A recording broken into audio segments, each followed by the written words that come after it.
So last year they released this film that went completely unnoticed except for a few film critics and apparently me. And this was such a great film. This is a book adaptation, by the way, of a classical book, which are really hard to make. It was, I have to tell you, it was 3 hours long. 3 hours, and I couldn't take my eyes off the screen. That is such a long time, and I have to tell you, I have the shortest attention span. It's quite concerning sometimes, but this movie in particular, I couldn't take my eyes off it, and now it is one of my favorite films, and I was so, I don't know, obsessed with it. I couldn't risk my chances of seeing these films again. I had to buy a DVD that I have here right now, and I developed this hyper fixation with it, other adaptations of this book, and ultimately buy it. This is about the Count of Monte Cristo, which is a big book, also an intimidating one because of its length, but I've heard is kind of resembles a children's book. And I watched this film, The Count of Monte Cristo, which is directed by Alexandre de la Badelière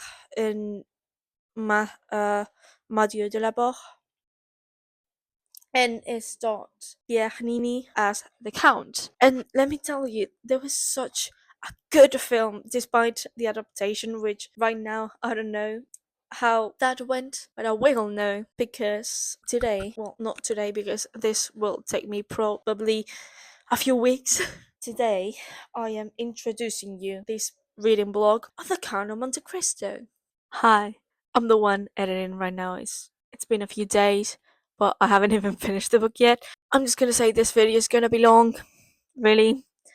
And I'm just in the intro right now, and I realized I haven't even introduced myself, which is crazy. I'm so sorry about that. My name is Beth. No, yeah.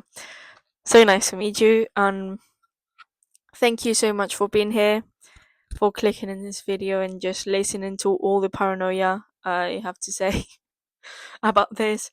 Just thank you for being here in this little corner of the internet, and I hope you enjoy. So go do that. Bye.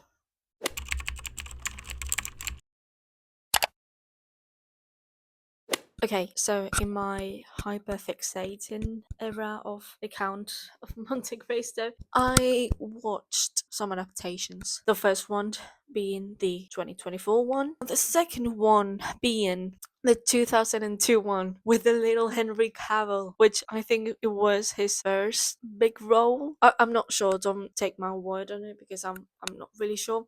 But there were some differences, of course, and I really loved Henry Cavill. And lastly, I have watched the 70s one with, oh my god, what's his name? Um, I don't know. It was also an American movie.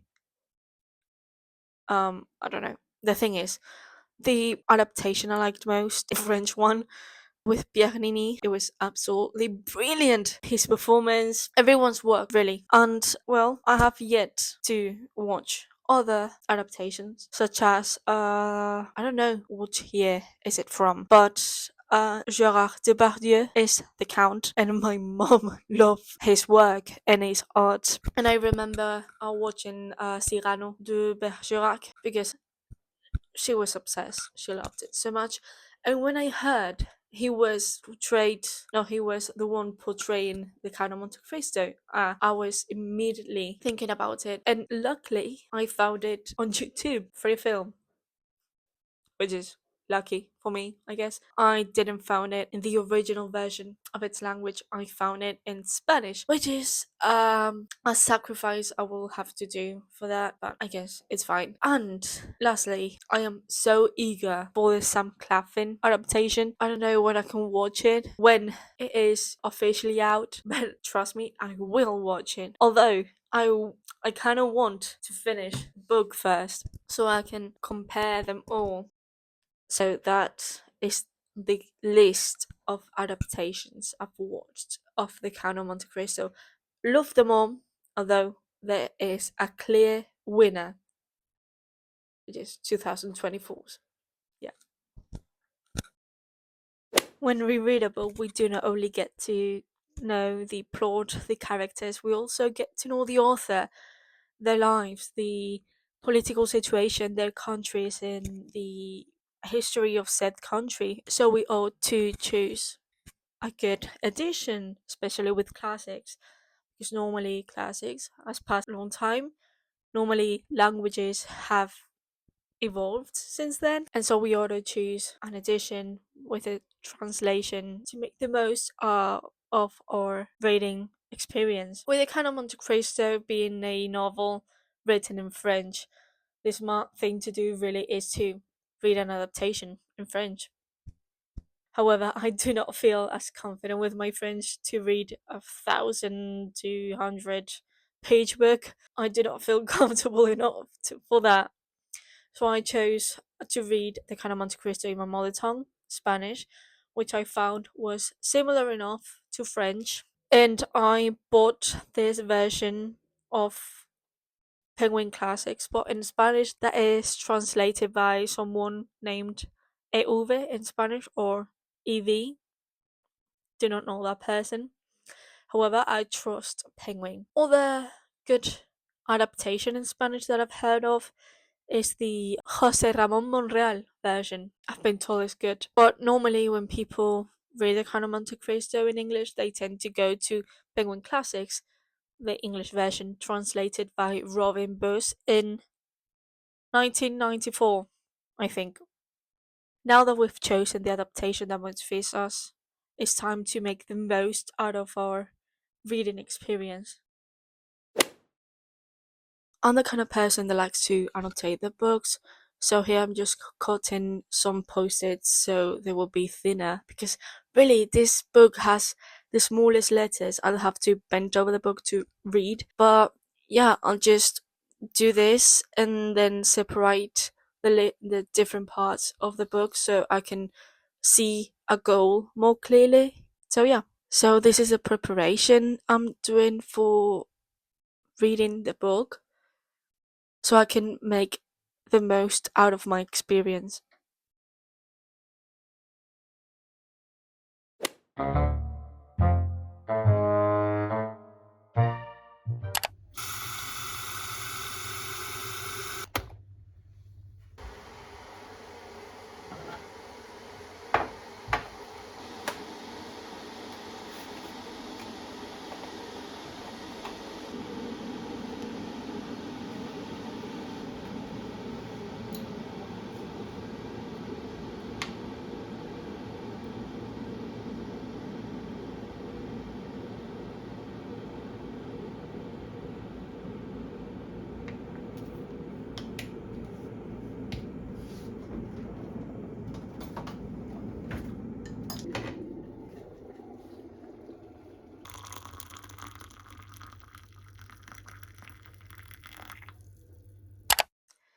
It is March 28th and madness literally will begin today as I'm finally picking up The Count of Monte Cristo. I'm actually very excited for this because I've owned this book since October, and something in my brain went like, you have got to read this now. And so here I am. Here I am. And today you will be accompanying me for a few minutes slash hours. I don't know how long I will last. But I have a nice cup of tea with me. So cheers to that. And I have my playlist prepared and my pen and post-its also here. So yeah, let's begin the Count of Monte Cristo.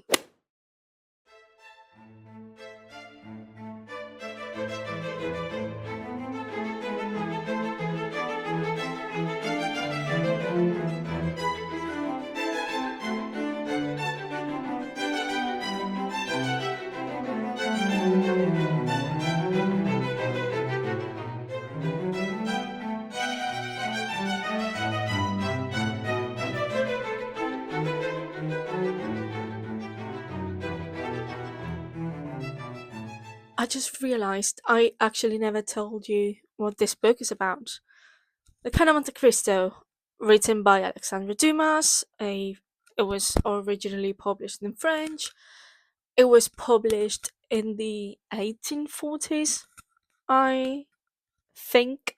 And we follow Edmond Dantes, who is this seaman, and he's actually about to get everything he wants in life. He's about to get a raise in his job. He's about to marry the woman of his dreams.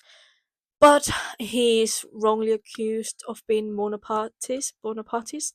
I don't know how that is said in English.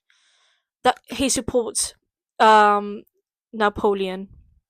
So he gets accused of that, and they send him to jail where he meets this man that tells him that there's this treasure, and when he manages to escape, he goes to find that treasure and then go back to France and seek vengeance of everyone who have wronged him and to get his life back.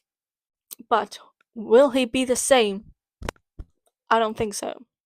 This book is really heavy. My arm just got sore just from holding this brick of a book. Okay, so I have here, as you should already know, a very party diary of writing down what's happening, and I have here some notes. It is longer than that. I'm about 100 pages in this book, and I'm just at the start of chapter 15. And what I figured by now is that we have this narrator who's omnipresent that kind of talks to us directly, but does not enter the character's head, so we don't really know the character's intention or way of thinking, which I see.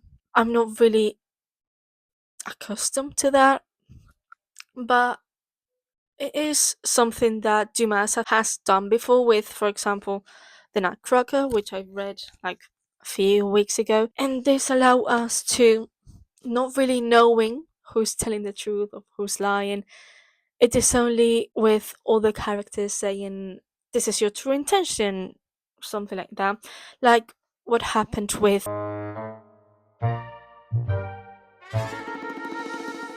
which is actually pretty different. I would say I don't haven't experienced really this kind of narrating, writing, but it's actually really cool to be able to experience this, given the fact that this is a book about vengeance, you know, about hidden intentions, about lying, about this kind of thing, and that's actually pretty different from books in general, at least books I've read. But it's been really interesting to read this kind of way.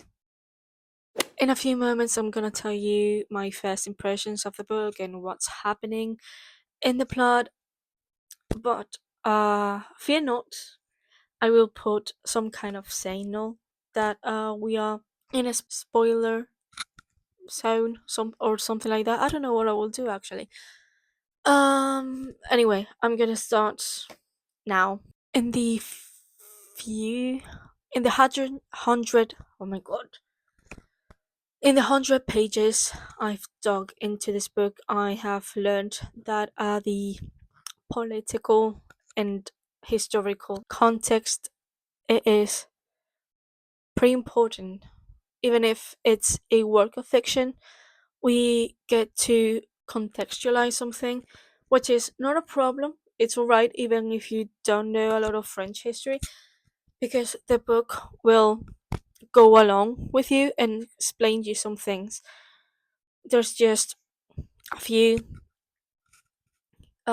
historical characters that will appear, and really don't worry, because the book will go with you and explain things to you, which is fine for people who don't really know about French. I don't know, the French Revolution, the Napoleon Empire.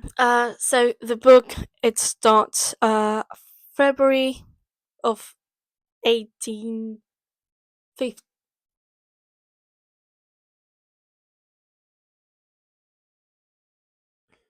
1815? 1815, yes. Actually, the book starts in February 1815, which, if some of you don't know, it is by the time Napoleon was exiled from France, and he was staying at the Isle of Elba, or Elba's Isle. I don't know how you say that. The case is, he's exiled. Okay, and in the first chapter, we get to know our protagonist, our main character. His name is Edmond Dantes, and he is the second of a ship called the Pharaoh. And when his captain died, he assumed the role of captain and start, ordering people around, and he granted this man's last wish was going to the Isle of Elba, and he did what he requested. When they came back to Marseille, another seaman crew of the boat snitched to the owner, to have the owner of the company, of the sailing company, telling what Dantes was up to. And when Dantes explained that he just was granting the captain's last wishes, the owner, whose name is Monsieur Morel, okay, raised, he upgraded Dantes from mere crew to the second, actually, to captain. Dantes is very happy because now with that financial security, he can marry the love of his life, Mercedes. However, Danglars is not happy at all. Later on, when Dantes goes to visit Mercedes, we get to know that she's from this poor colony of Catalans, which is very fun because I'm Spanish. The, north of Spain, where Barcelona is, that is Catalonia, and apparently a group of Catalans immigrated to France, Marseille, and that's where Mercedes is from, and her cousin Fernando.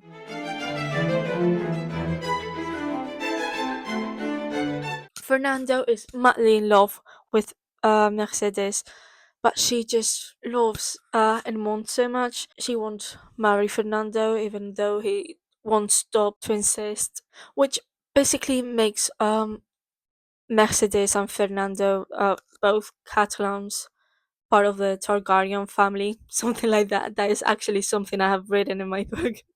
When Edmond finally gets to see Mercedes, she's so happy, and they go to plan the wedding at once.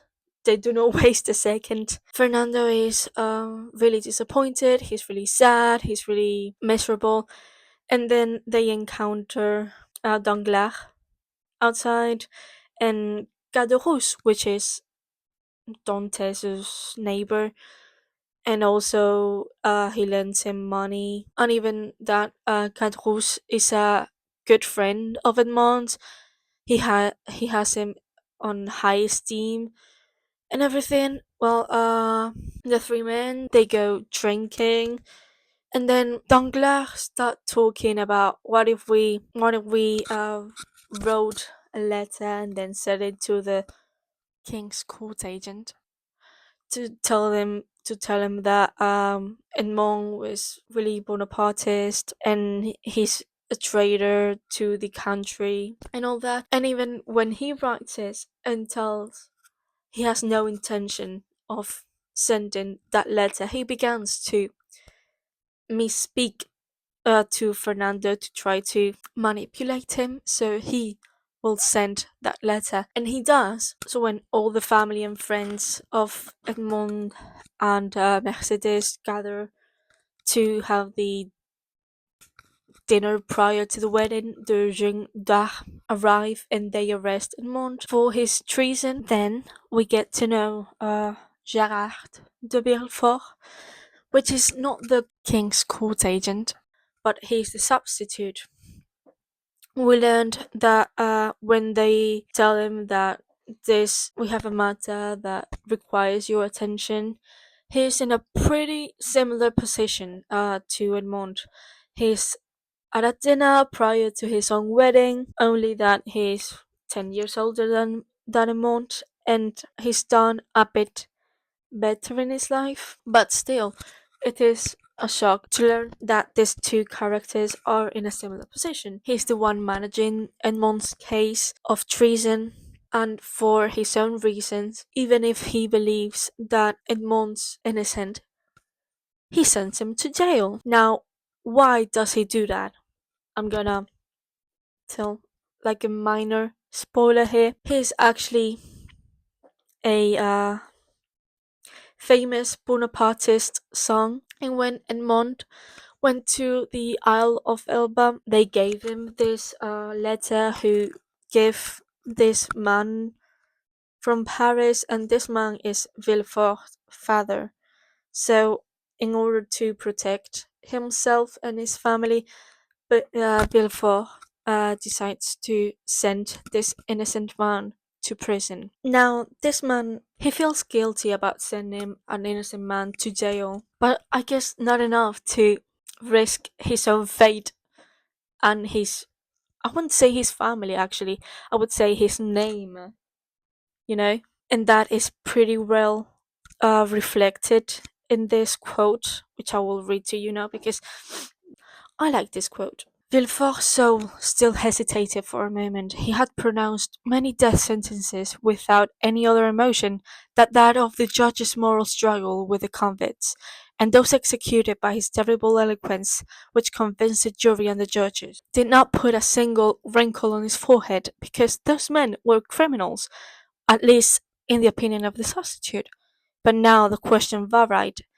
Had he had just had he had just applied life imprisonment to an innocent who was going to be happy, snatching happiness and also freedom from him. He was no longer a judge, he was an executor. And I really liked that we could see a bit of Villefort's mind, because it's not really common in this unless it is important. And this is. Now we get to see how Enmont is convicted and they send him to prison by boat. He begs and he implores to see someone, that this is injustice, to let him see some kind of judge, but no one lets him, and he gets desperate and attacks this cellar from cellar from his own cell, and then he gets sent to the ward of the mentally ill and violent and dangerous people. Now, from chapter 10 to 13, we get this social political context of the moment and how it affects the plot. In chapter 10, Louis XVIII, um, gets the warning about the conspiracy about the return of Napoleon. Villefort tells him about Dantes, and they can trust his criteria, and he doesn't consider this case like a real problem. Then in chapter 11, the police minister police minister comes into the room, and he just confirms what Villefort just said, and the king congratulates Villefort for his service. The police describes a man who has a key role in the return of the emperor, who is Villefort's father. Now both of them are in danger, Villefort and his father. So in the next chapter, we get to see how this man visits Villefort. The encounter is uncomfortable and there's a lot of tension. Villefort tells him he has saved his life. However, the Batman, the one who has a key role in the conspiracy, he's very calm, and instead he disguises himself, literally, and I quote, changing his face, which is done by shaving a bit of beard and changing his clothing.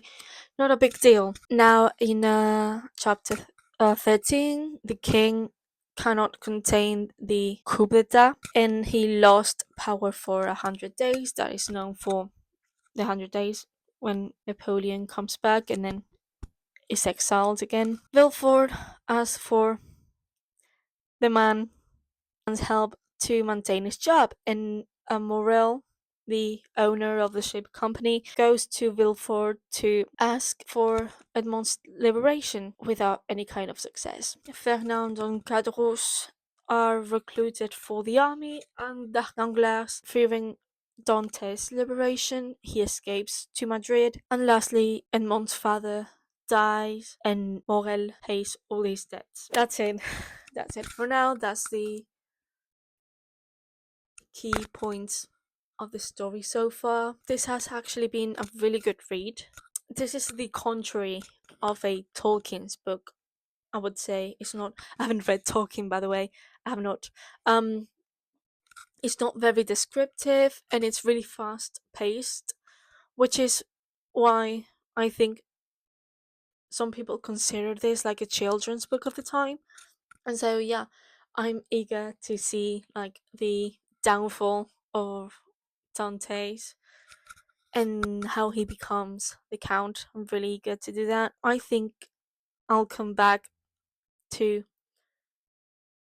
when I finish the first part right right here, so I can discuss the first part more profoundly. And to basically finish this clip, I will share a quote from Dantes when he's finally imprisoned. When a inspector goes to the prison and asks every single cell inmate about the conditions and the state of the prison, basically, and what they want to improve, which is weird, I guess, but really elegant and very considerate of their part. And when he asks Dantes how many times has he been in prison, he tells him the exact date when they imprisoned,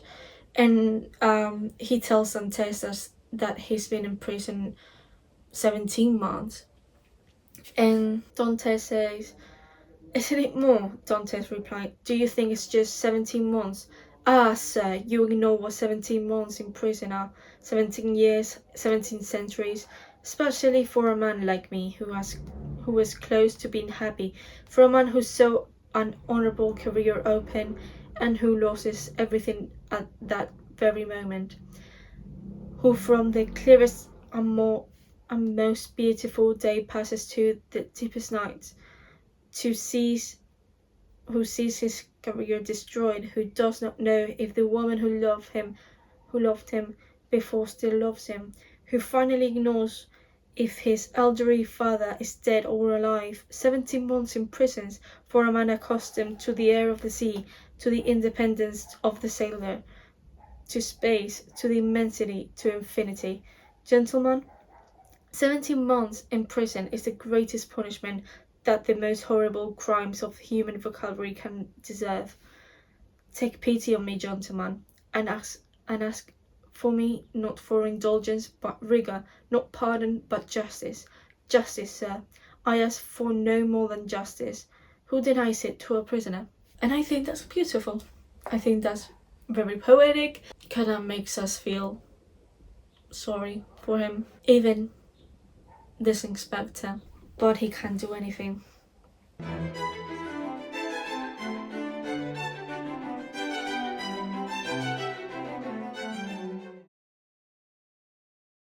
This very morning, I finished part 1 of the Count of Montecristo, and something I've been looking for in the internet is how the different parts are called in English, and I encountered that not nearly none of the editions I found on the internet have like distinguished parts, so you can. I don't that is weird for me. Well, it is not weird, but now I don't know how to kind of classify the video. I guess I'll just go with my edition. Right, I think the last thing I said was the few chapters that were very political, that were very like history contextualizing, and so I'll just resume from that part.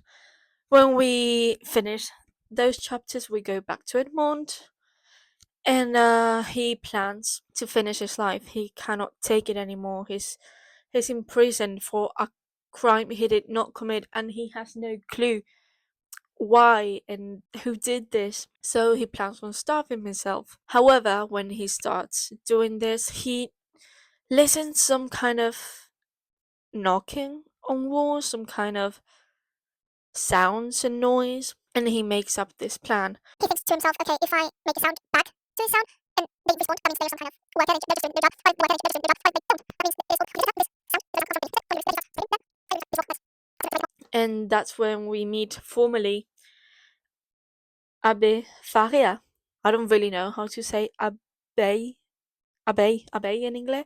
Oh, en anglais. Abbe in English.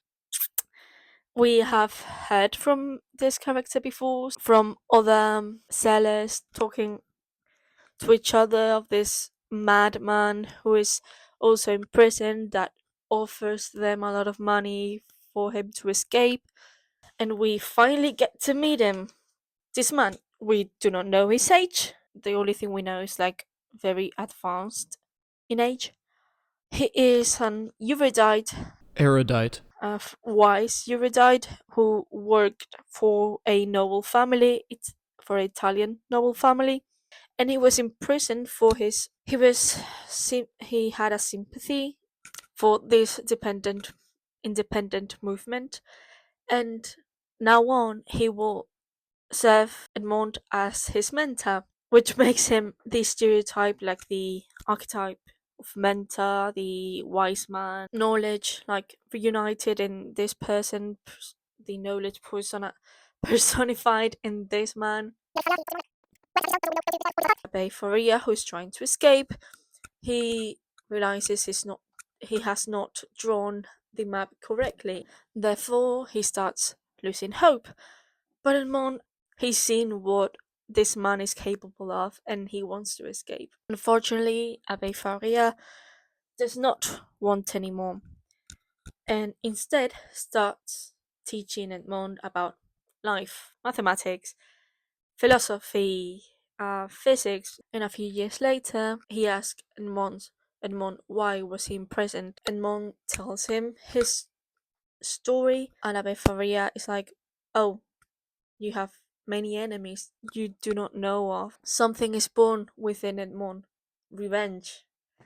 And Abe Faria sees this and is immediately regretting making Edmond understand what's happening. Later on, Edmond manages to convince Abe Faria so they can escape, and he accepts, but makes an condition: he will not harm nor kill anyone, and they resume the excavation.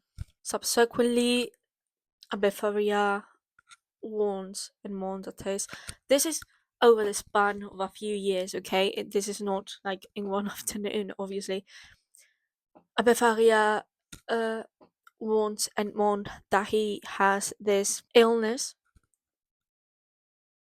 that's inherited from his father and his father before him, that he will get 3 brain hemorrhages. Hemorrhages? Okay. And in the third one, he will die. We do not know the situation for this first episode, but we get to know the second, and that's when Faria warns Edmond, and in a few weeks he ended up having the third one and ended up dying. That's when Edmond, overflowing by grief and tears, he changes his plan. Instead of digging, he puts himself in the position of Abe Faria, like very literally. He hides Abe Faria's body in the sack where they keep him. He puts himself completely unclothed and hopes that they try to put him in like a communal cemetery.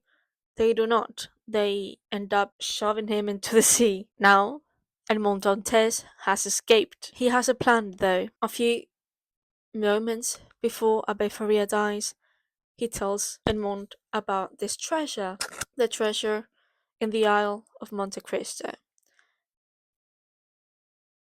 That maybe lead us to think that he might be crazy. Remember when he was like offering sellers this huge amount of money so they can free him? Well, he repeats himself and tells this to Edmond.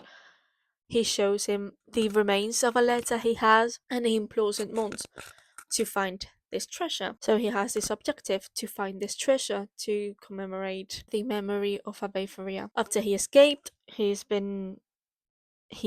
swims for a few hours when he encounters this big ass storm and he finds in the distance this boat and starts crying for help. Plus, when the crew of this boat save him, become one of the crew for a few more months until they have this mission to go to Monte Cristo to, I don't know much exactly, but they go there and he hurts himself and tells to the captain like go to some harbor without me and then tell someone to come back for me in a few days, something like that, so that he can have the possibility of exploring the Isle by himself and finding this treasure. Only this one marine stays with him. His name is Jacobo. I would say the translation to English would be Jacob, and he's very loyal to Edmond. He's very loyal to everyone, really. He's very kind and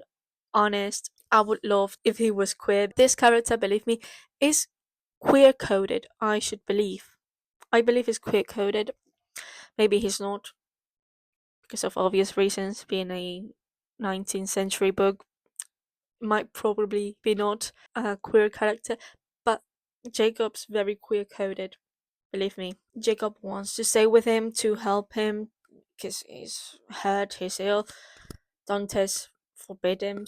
He goes against it. He says, "No, don't just go with everyone else. I'll be fine." And then he starts looking for the treasure in the island, and basically, part one concludes with that. So we leave part one, leaving most of Edmond Dantes behind, and seeing a bit of the character who would be the Count of Montecristo. Very exciting, you see? Very exciting. At least for me.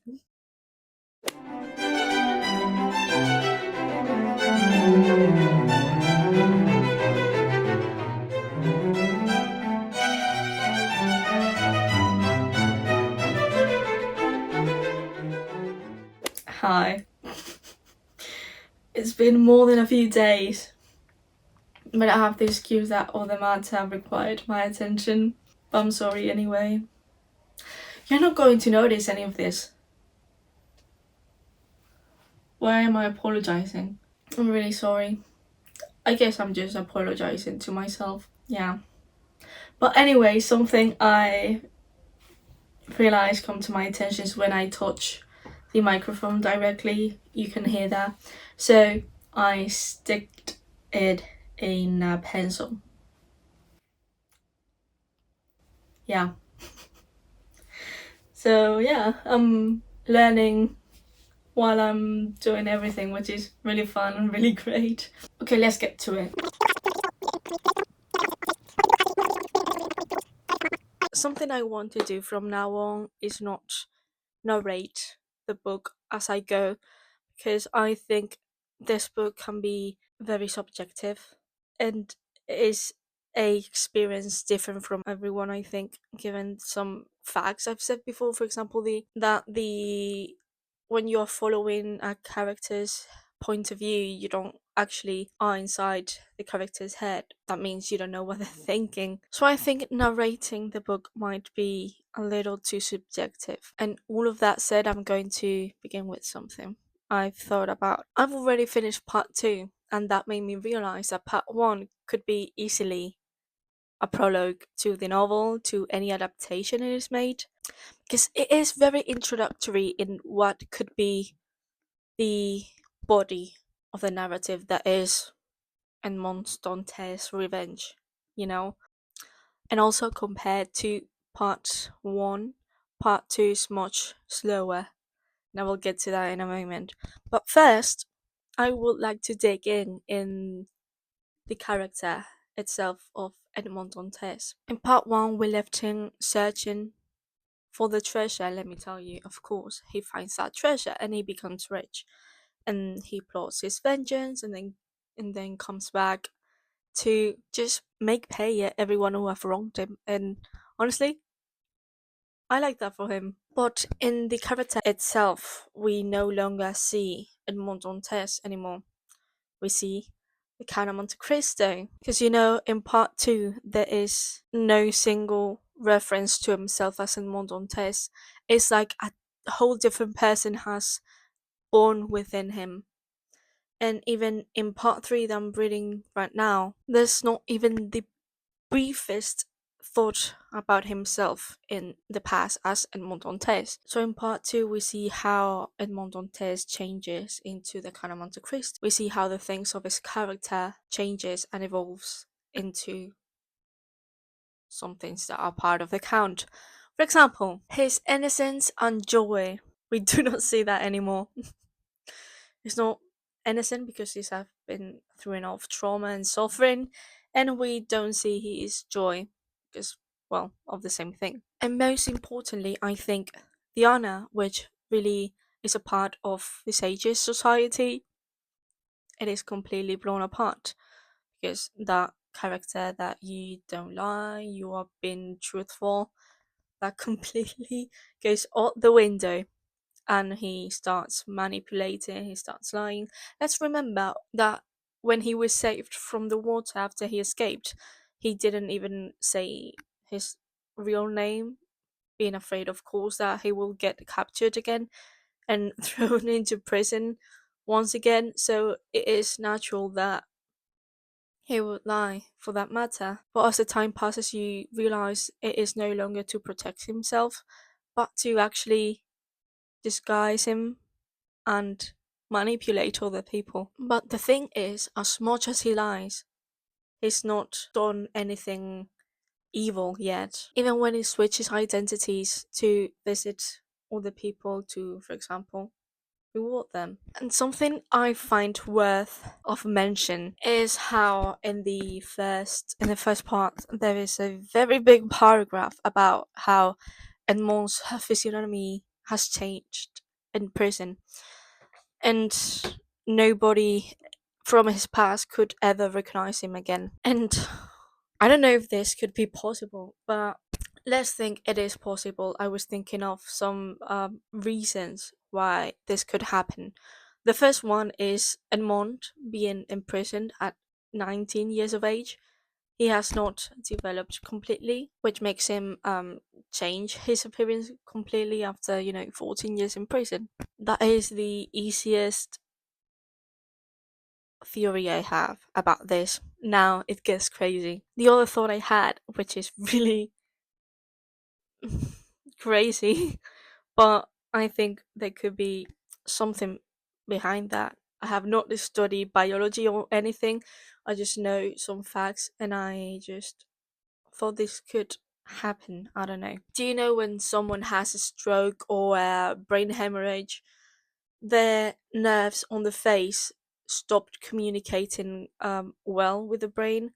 That makes the face change the expressions. As a communication doesn't work well, your expressions change. And that's something that could happen to him, but not of a stroke or a brain hemorrhage, obviously, but with trauma. I think. I don't know if I could be correct, but that's a theory I have. So maybe for the trauma and the psychologically decadent he is now, maybe he has changed physically, and maybe the facial nerves he has does not work completely well because of these trauma, these shocks that could happen to you. That may be a very smart theory, unless it is not possible, which then I'm really stupid. But I don't know. I really hope I could be right because that would be really interesting. In this part two, narrative completely goes mad. I don't know. It is really strange how Dumas has decided to carry on with this part because, well, in the first place, not a single chapter in this part is narrated or from the point of view of the Count of Montecristo, which is insane. Maybe there's symbolism behind it. I don't know. I really want to dig into that. And the other thing is that Dumas really resembles a I don't know if you have this in your country or community, but here when a person that is advanced in age they want to tell you something but starts giving context for every single thing around it and do not get to that story specifically until 45 minutes later. That happens here.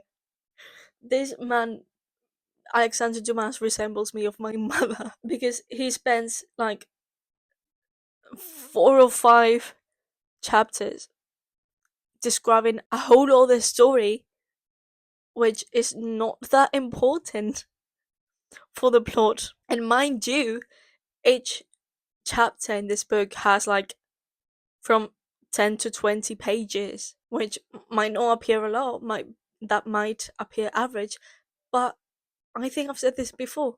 The print is so small, so I think I might be going mad and also blind. I don't know. This is fun, by the way, and also how not a single chapter of this part has been narrated from the point of view of the Count of Montecristo. His character has been saying some little things about things that could be happening in the future. That means this MF is basically unleashing the entire plot of the book by himself because he studied human behavior so well that he knows how people is going to react to certain things. That makes him do it, and that is just amazing to see that how fire is starting. Oh my god, this is really fun. And yeah, he's basically unleashing everything that would happen. I hope that actually. I hope that everything when I go back to some quotes I underlined, I just see, oh, this could be a reference for that. I just want to see that. Also, I kind of want because I am an overthinker thoroughly. Okay, so what I really want is that some characters that appear evil that has done these characters that have done something wrong and the character that we're following had to call the count and the count come to save everyone and everything. I want those characters to be in kind of an act, a play with where everything is tightly measured to the second and the count is behind everything. That would be so cool. But that theory of mine has not been confirmed yet. So yeah, I really would like that. Actually, I would be a little disappointed if what I say wasn't the case. Oh, because I was thinking all the time in this specific part. The When I came to realize this, I just was like, oh my god, I just hope that everything's all an act and this character is this character and this other is this other and everything is happening because of literally it could be a play and they are all actors working for the count so that the character that we're following just trusts the kind of Montecristo. That would be so cool, and I just hope that is what it is. I really hope that. Also, and finishing with part two, we've been introduced to a ton of characters that I don't think are even relevant. And now I want to remember all of them because if something happens later on, I want to be able to associate characters to these things. I don't know. Or I don't know if they could be relevant because some characters that have appeared in the part one they have not come back for part two, and that makes me really disappointed. But anyway, no, yeah, I'm having a lot of fun reading this. Yeah, I really want to see what's going to happen next. So, bye bye. More lying and more deceit. Who would have thought? I honestly really hope this all wraps up like the Puss in Boots movie, the the first one from 2011, I think. Like this situation, I really hope that.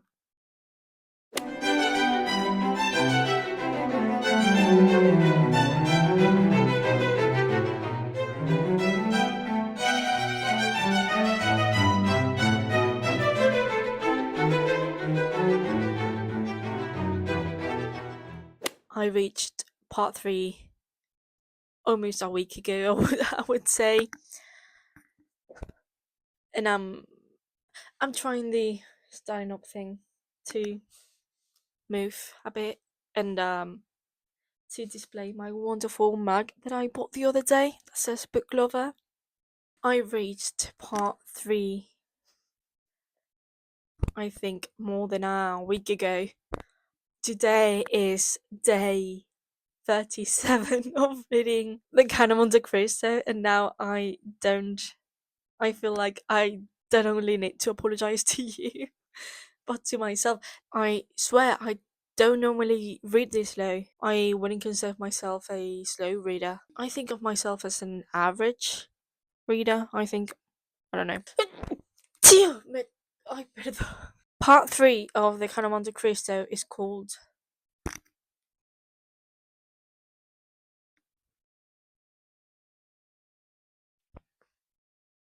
Strange Coincidences, and it is the shortest part in the book, which made me read it particularly fast. Well, at least faster than the other ones, of course. It is the part where finally the Count of Monte Cristo establishes himself in France. We see on the first part how Edmond Dantes dies, metaphorically.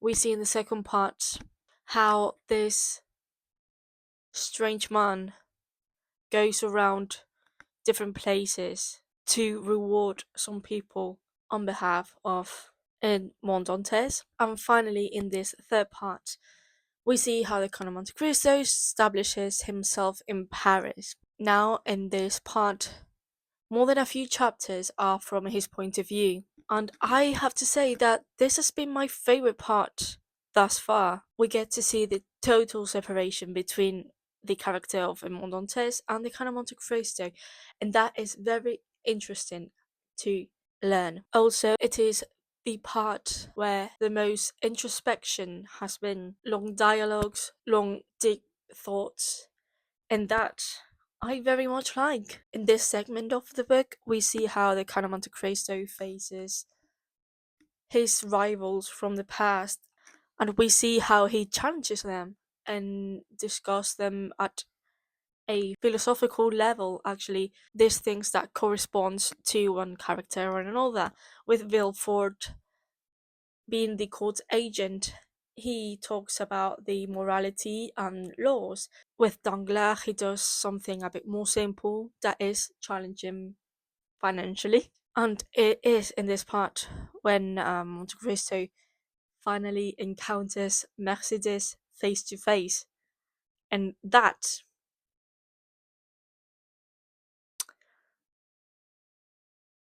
was a disappointing exchange.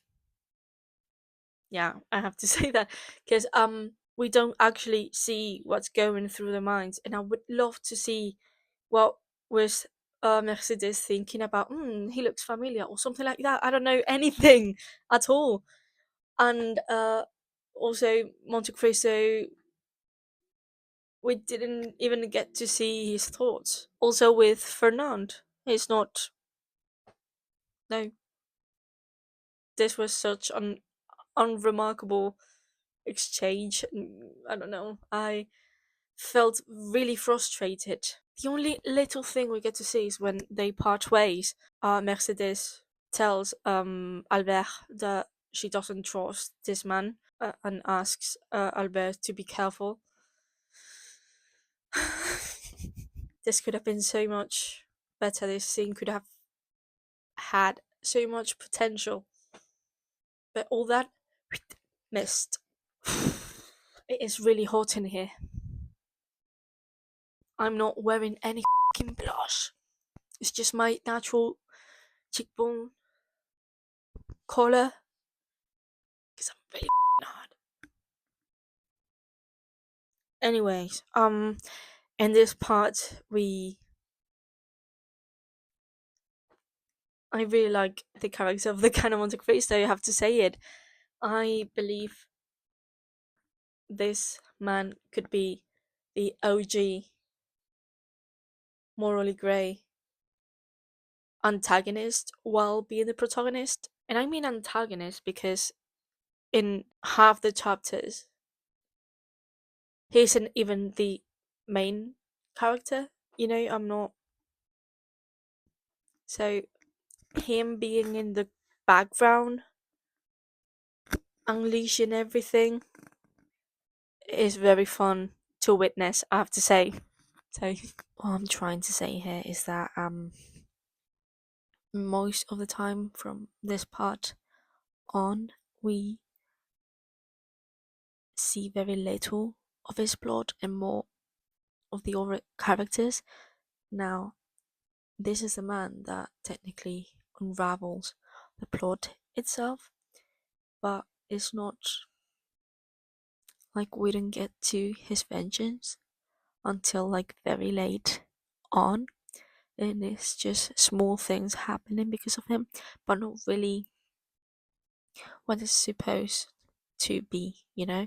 And as we follow all the characters first, like their narrative, we lose sight of the Count of Monte Cristo, which slowly makes him less important in the overall plot, but still being very present. There was one other thing I did not particularly like, aside from the interaction between Mercedes, Fernand, and Monte Cristo, and it was that this man, even if I deeply love him with my whole heart, this man recognizes himself to be a slave owner. Yeah. And that did not sit well with me because he just goes like all around town flattering himself because he has such loyal servants. He has a beautiful Greek slave, and him being aware of French laws that you cannot own a person, he goes to Ida, this Greek slave, which is one of my favorite characters ever. And he tells her, "You are free to go.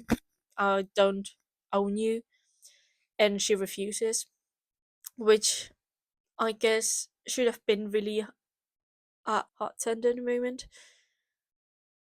if it wasn't for the other slaves that he had and that he didn't say a single word to them. Yeah, so that's the only con really to the character of the Count of Monte Cristo that I'm finding. The rest, really well. He passed with flying colours. But this particular thing really gets on my nerves. And I guess that's it. This was really a short part, more or less 100 pages, and there's really nothing much left to discuss. So yeah, I really like this part because Count of Montecristo woke up one day and decided to be a philosopher. And I live for that, actually. Yeah, quite like that. Oh, I almost forgot. We are introduced to a ton of other characters and their context, their past lives, before being here in this moment. And we are like, but why is this relevant? It is relevant. In this case, it is relevant. Yeah, now that I'm almost over part 4, I can see now how relevant this might be. And I'm really curious about how certain plots are going to unravel. I just have to read through it. Look live, people. Cheers. It's coffee because I'm awfully tired. Don't know why.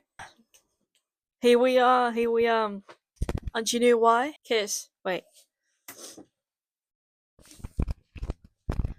finally finished part 4 of the Count of Montecristo.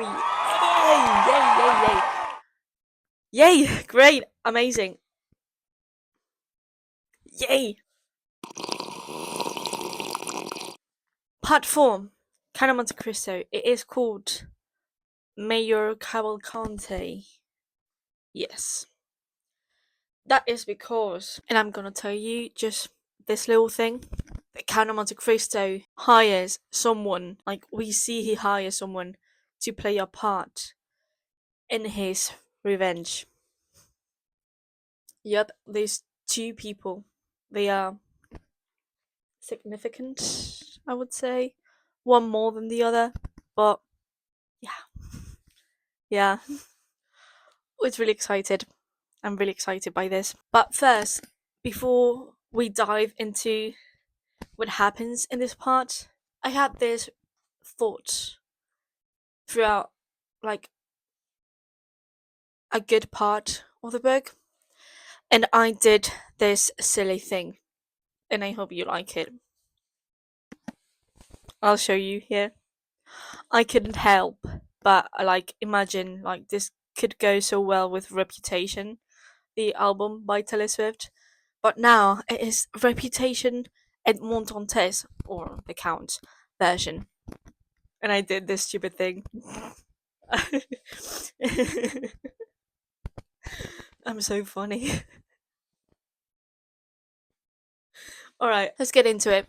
This part has exactly 9 chapters. 9 chapters.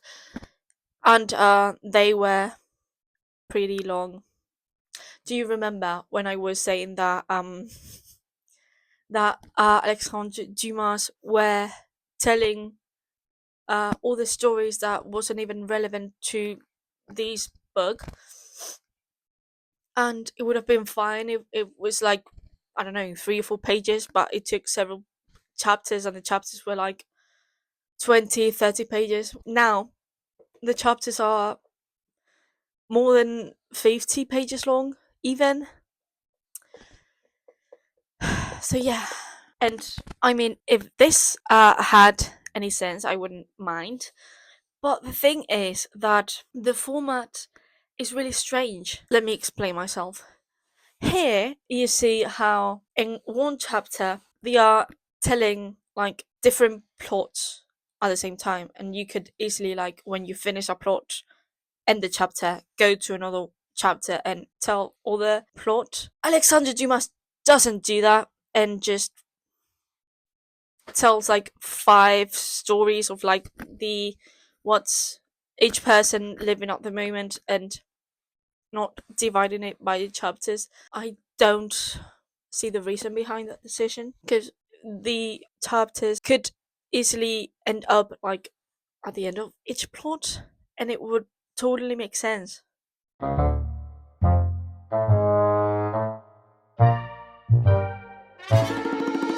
But alright, I guess that's just the really short attention span in my brain complaining. But yeah, I don't. Yeah, I found that weird. strange. I love to see how Edmond's, well, the Count's plans were unleashing little by little, and we got to see most part of it. We get to see part of the Count's point of view. I wouldn't say, actually, I wouldn't even say like he's the main character anymore. I mean, he's the one to blame for the tragedies and stuff that happens, but we don't even follow his story anymore. So I really, in the last part when I said that he could be the original morally grey main character, I not even a main character, I would say he's like the antagonist, maybe like an anti-hero. I think that description would be the most fitting for him. Yeah, that means more fucking characters. I didn't even know the name of half of them. Now I have to learn a new load, which really puts my brain to work, unfortunately. I don't know, maybe a quarter of these characters are going to be significant, but I guess if you having like recurring characters, you'll have to name them. But maybe not like a composed name. Something I really want to talk face to face with Alexandre Dumas is that every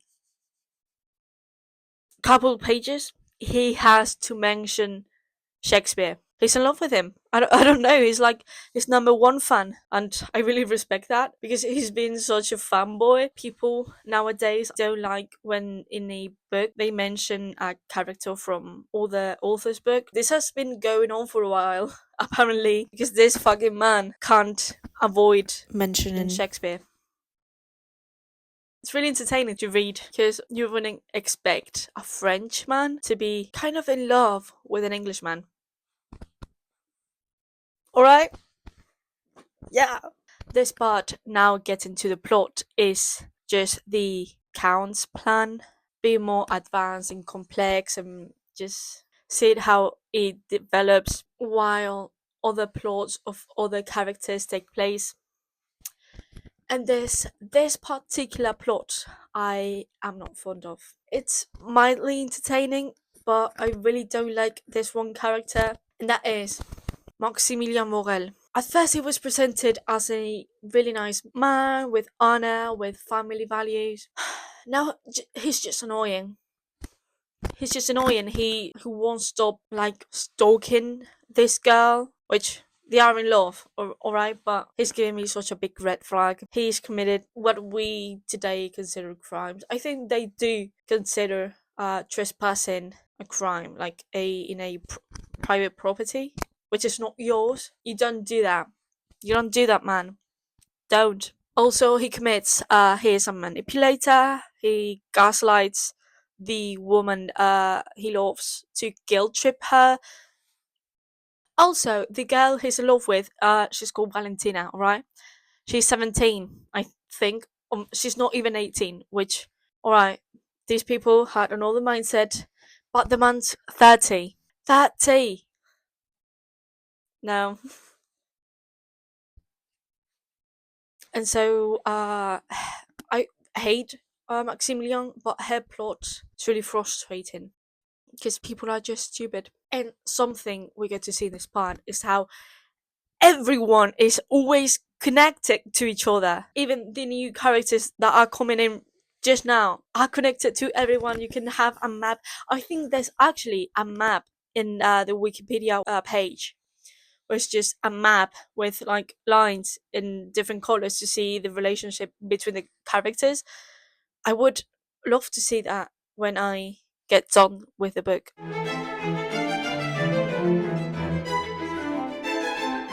Yeah, that is crazy how many characters, and somehow everyone knows each other from somewhere. Also, this part ends in a very interesting way that I really wish that this could have been like eloped to a murder mystery. It won't. By now I think I know more or less Alexander Dumas, and he won't do that. Also, because I think I know the murderer, and I think I'm right. Because as I'm writing every single thing down, some conversations are suspicious or whatever, and I found some piece of information really like worth annotating. So we'll see if I'm right. I think I now I just have like the last part is 300 something pages, which makes it the longest part. So good luck to me, I guess. Yeah. So 300 pages to go.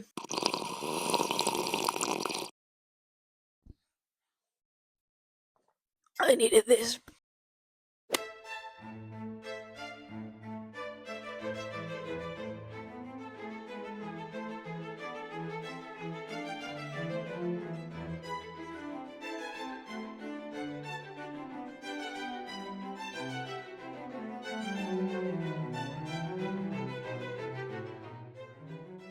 I just finished the Count of Montecristo, as you can see here. I'm really proud of this, and I want to do something before discussing last part and the whole book. Is that I bought a silly thing a few weeks ago, and I want to put it to work, and that is a date stamp and stars to rate them. So I'm gonna do that.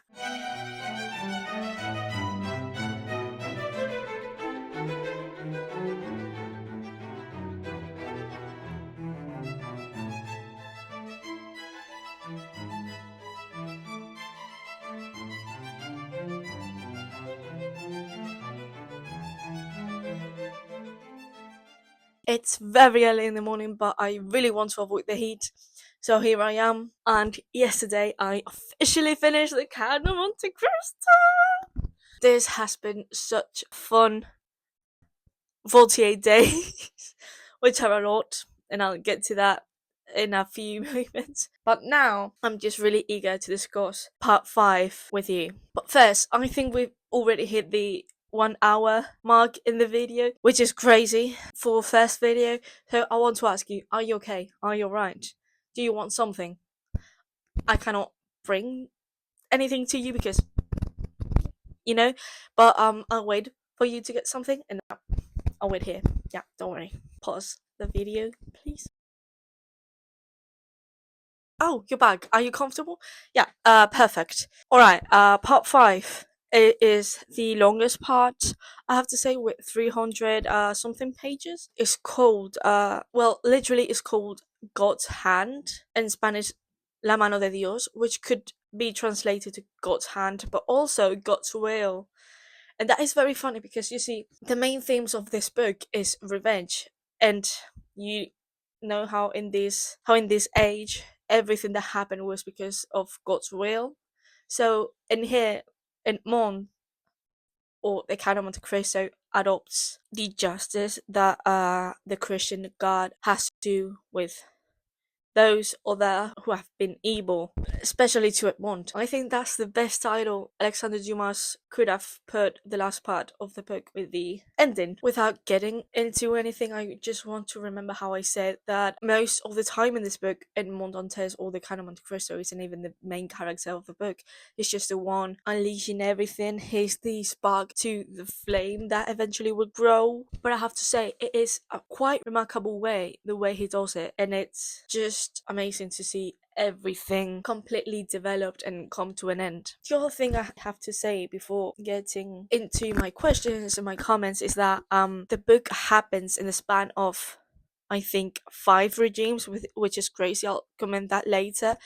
But it has, like, we've been through 25 years approximately, and that is crazy for Edmond Dantes to come back and want revenge on one single thing, because you can always put a reason, something that's happened like more than 20 years for yourself, but you cannot, at least in this time, you cannot say, oh, he's done that to me, go to jail or something. The thing is, evil people will be evil people.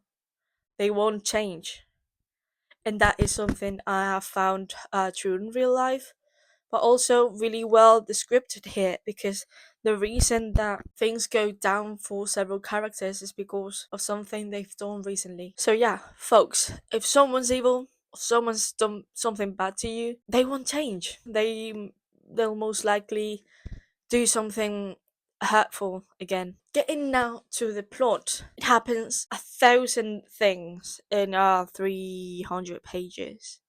which I don't know how that happens and still felt paused and well paced. So it doesn't feel rushed at all. But I have something I want to ask about the revenge in general. How much did the Count of Monte Cristo foresee, or what was his margin of error? Because people suffer, people are hurt, and people die because of his revenge. How to the second has the Count planned beforehand? Other thing that has been really important in this book is the society itself and how it moves in this aristocrat, wealthy people with social advantages in all this. And the thing is, gossip itself plays a very big role in the book because people don't understand what fuck is going on. So they do the only thing they can do, which is speculating, talking to each other. Oh, I think this, and then mouth to mouth, the messages dissolve. It is sort of incredible how the descriptions of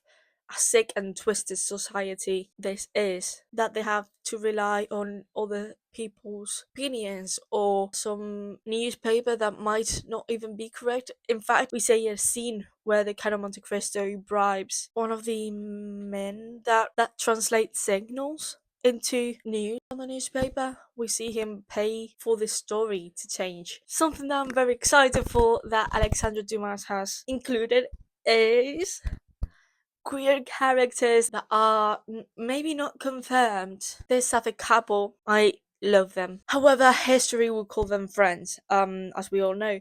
However, Alexandre de la Padillière and Mathieu de la Porte, see how I pronounce them? Yes, they have in the 2024 film, they have included this couple and made it official. So I thank personally these two directors, their interpretation, because thank you, queer characters. So thank you to address queerness. Something I want to mention is that está feo que yo lo diga, but people talk a lot. Maybe I'm not the best person to say this, but people talk a lot.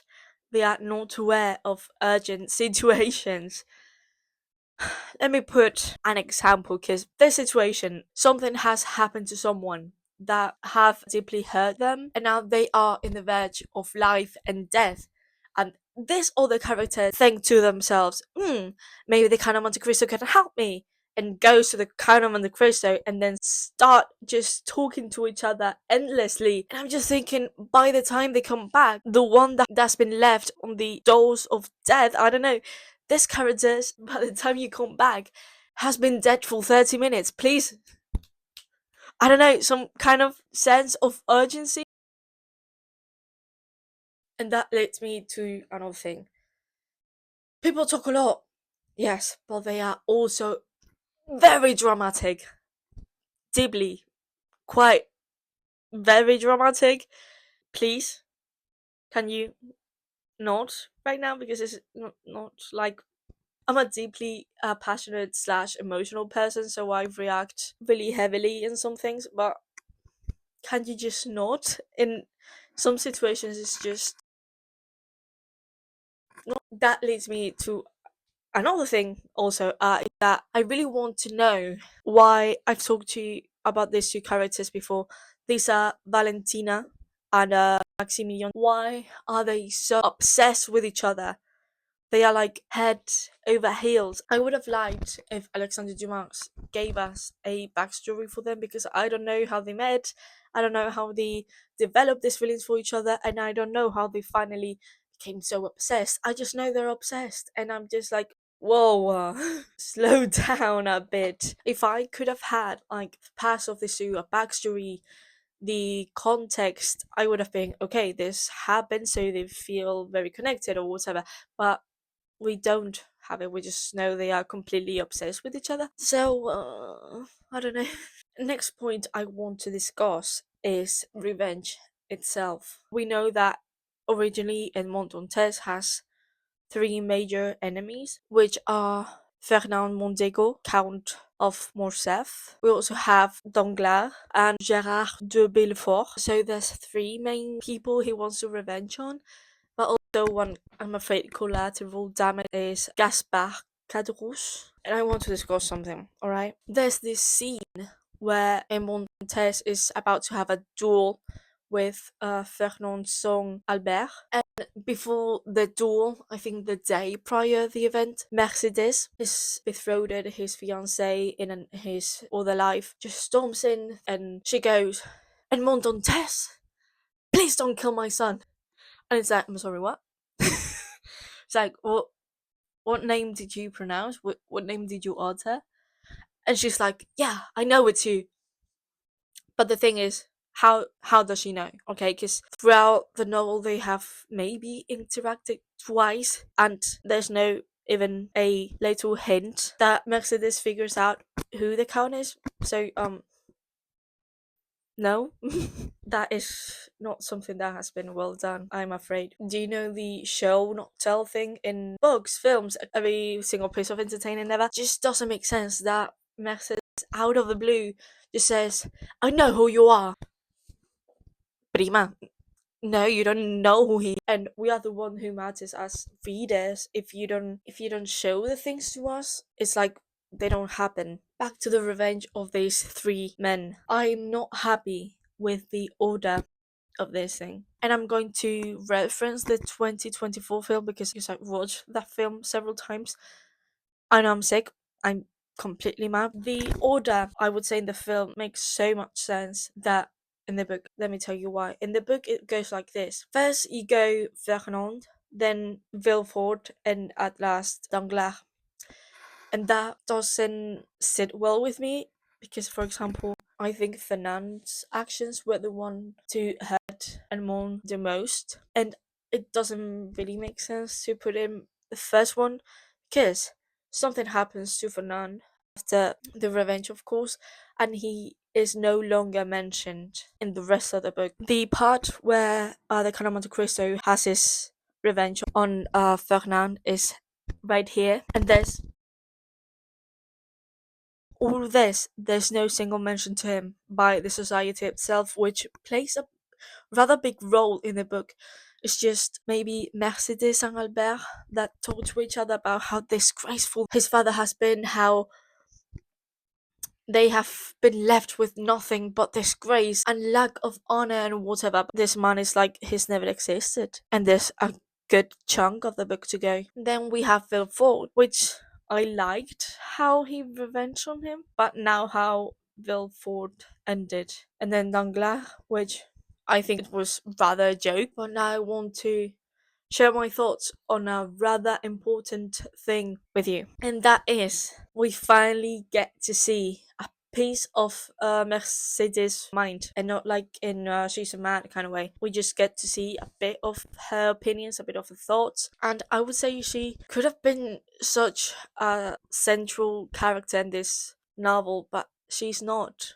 And I think that's just wasted potential because I think the main betrayal to Edmond Dantes, it was that Fernand steals the person he loves most in the world, and that's Mercedes. And we don't ever see like the point of Mercedes on how she's coping with the loss of Edmond and how she decided to marry her cousin and all that. So I just think that's wasted potential. However, Edmond, I mean, the kind of Monte Cristo and Mercedes encountered, and something happens between them, and I'm really happy about this because there is an exchange of comments to each other, of dialogue. However, there's no even an idea of resuming their relationship where they left it because they are just not the same. Mercedes is no longer Mercedes Herrera, or Herrera in Spanish.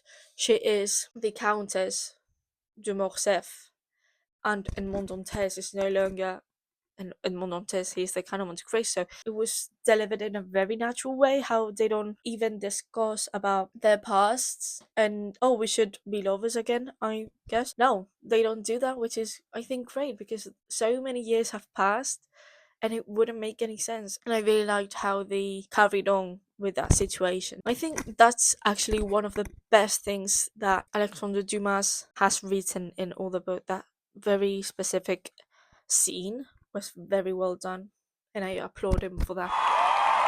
I have to say, ending with this, the novel ends up, I think, in the best way it could have ended. I was really euphoric to read that. I was shaking completely and I was so excited. I guess I could just say, referring the book, the human wisdom is compressed into words: trust and wait. Now that we've already discussed the last part of the book, it's time for us to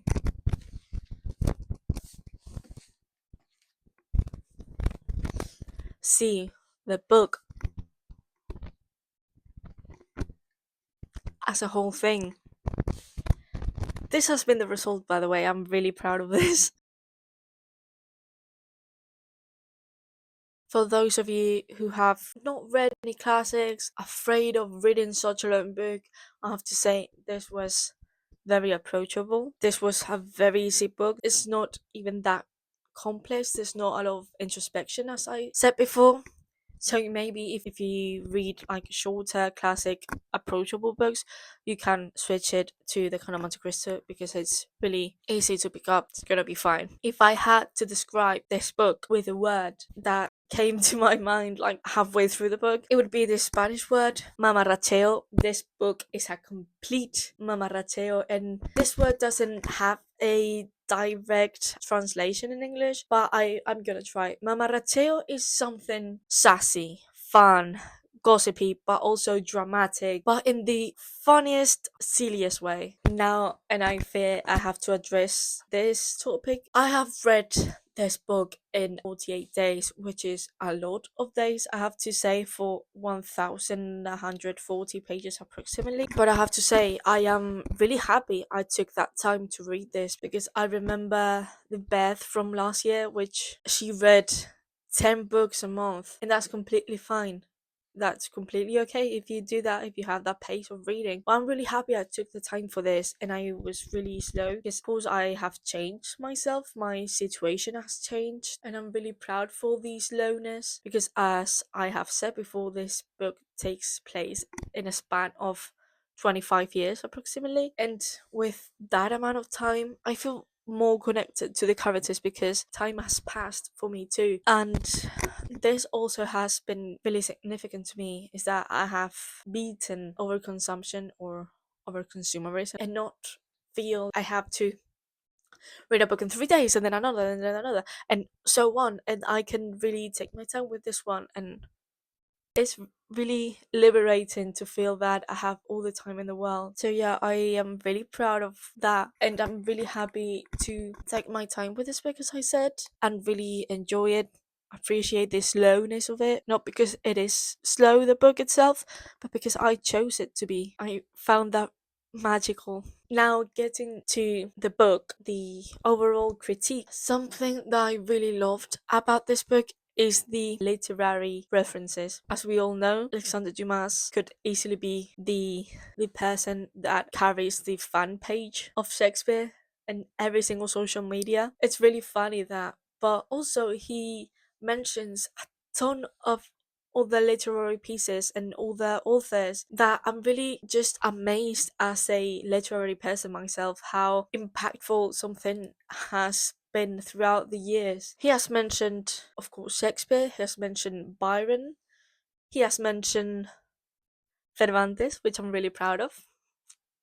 He has mentioned Dante and a ton of other people I cannot remember right now, but the thing that he has knowledge of England, of Spain, of the Tuscan Italy, and that is something that is really delightful to read. Other thing the book excelled at, and I don't even expect it to be that much, is murderous and gory, but in descriptions. Based on the adaptations I've watched, I wouldn't have expected the Count of Montecristo to be that murderous and that, descriptive, like really gory. Not so much, but really a lot more than I expected. Firstly, it's considered a children's book. Secondly, because it has been released little by little in a newsletter or something, so that was accessible to a lot of people. I myself really liked these details because they reflected the society and how accepted it was to send people to die or kill people yourself or make an entire social event around the beheading of someone in like the town square.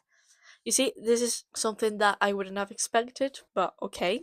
And talking about murderous endings, I think the arrival of the Count and his plan made other people save themselves. And that is really remarkable thing that Alexander Dumas does, is that the characters, they are just living their lives, and before the Count of Monte Cristo they had their lives and they are not proposed by the Count. The presence of the Count in other people's lives might have saved a character or two, which is really interesting because if the Count wasn't here they would have died. Of course some people wouldn't have died, but certain characters, they saved themselves because of the knowledge of the Count or by his mere presence. Now, I want to get more historical with you because this book, as I said before, happens over the span of like 25 years, and that in the specific time is settled in France. That means they have been in almost 5 regimes, which is great. First of all, it was Louis XVI that was king in the very first segment of the novel. Then, as Edmond was thought of being Bonapartist, he's in prison, of course, and Napoleon comes to the throne to be emperor for 100 days, as we know, the reign of 100 days. So that's already two. When Napoleon is dethroned again, Louis the 16th comes again. So that might count as three. But then Charles X comes in and stays for a while. By the way, Louis the 16th and Charles X are Bourbons, which is a dynasty, which is funny because the monarchy we have in Spain, they are also Bourbons. And then Louis Philippe I comes in from another dynasty, the dynasty d'Orléans. That's total of 4 kings, one emperor and one that was dethroned and came back. That is insane. Like story wise, history wise, that is mad to even think about. And something I was investigating after I read the book, I was looking for details or facts from the author, from the book itself, and I encountered a piece of information that left me speechless, and that's that the Count of Monte Cristo is based on real events and real people. I don't know if this is true because I think it was Wikipedia, but that is just amazing to think about. I mean, it's of course it's not like Control C, Control V. It's not copy paste of the situation. I hope, I believe, but that would be so cool. That would be amazing. And I think I will hold the Count of Monte Cristo in a very special place in my heart from now on. But this book, and I didn't even know it, has inspired. I don't think I would lie if I say more than 100 works of other people, authors, like books, films, TV shows, like a ton of other pieces of entertainment are inspired in this book right here. That is crazy, the impact that this book has had until now, that we still see adaptations or other interpretations of the same story. That's just crazy. Something that I almost forgot to tell you is adaptations of the Count of Monte Cristo. Which one is better? You and me could have vastly different tastes, but there is something that we cannot discuss, and that's the similarity between pieces of work. That's very objective. I have to say that of the adaptations I've watched, the most similar to the Count of Monte Cristo original book are the 2002 and 1975, are a fairly similar level. They are, however, lacking some things. But of course, if you want to adapt a 1,200 page book, you are going to lack something. Now, in terms of a movie, a film itself, I don't think they are best, but when it comes to film, movie, to independent work, we'll have to say that the Count of Monte Cristo 2024, starring Pierre Nini, directed by Alexandre de la Badelière and Mathieu Delaporte, is the best movie. It might not be the most similar to the book, but in terms of a movie of its own, it explores every detail that it mentions, and it doesn't lag in terms of plot and characters and stuff. Also, this one, I think it captures the best romantic movement that was really popular in, of course, the 19th century when the Count of Montecristo was written. And as you can see, the very own cover of the Count of Montecristo is fairly similar to this painting right here that is considered like the maximum exponent of romanticism. And so I understand some creative licenses they have taken to create this film because they make sense in this work. So yeah, I still think this one is my favorite and the best. So we've come, we've we've arrived to the very end of this video that it's gonna be very long, and I'm really happy you came here with me because I reckoned that this is a really weird first video to publish because you don't know me. You don't fucking know me. You don't know who I am. You don't know my taste. You don't know what things I like and what things I dislike. But anyway, if you've come to this point of the video, I just have to thank you for being here for more than an hour because this will be longer than an hour. I'm afraid. So yeah, I really appreciate it. And now I think I'm gonna go do several things. Firstly, watch the adaptations I have not watched yet because I was reading the book and I wanted to read the book first. Second, I want to consume also the other works that were inspired by this piece of art. And third, edit this video and think of a witty title. So yeah, thank you so much. Bye.